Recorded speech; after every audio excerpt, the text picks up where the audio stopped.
Linking your schematic in ExpressPCB Classic. To do this is my schematic that I've created for my design, and this is my layout. To link these, you want to go to File and select Link Schematic to PCB, and then you'll want to select your schematic from the folder that it's in.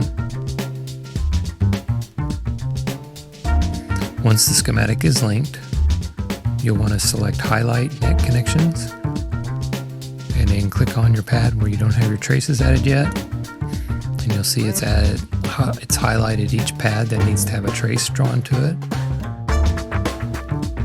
And then you can select Place a Trace, and you can select the size trace you want here, select the layer that you want it to be on here. This is the top, this is the bottom. I'm doing the top for this.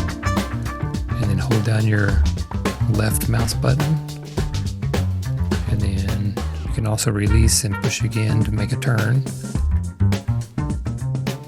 And you want to double click it onto a pad to make sure it's connected. And then right click to get out. And now you've added a trace based off your linked schematic. You can also change the size of your existing trace by double clicking it and then selecting the drop down the size you want, and then hit OK, and it'll make it bigger or smaller, whichever works best for you.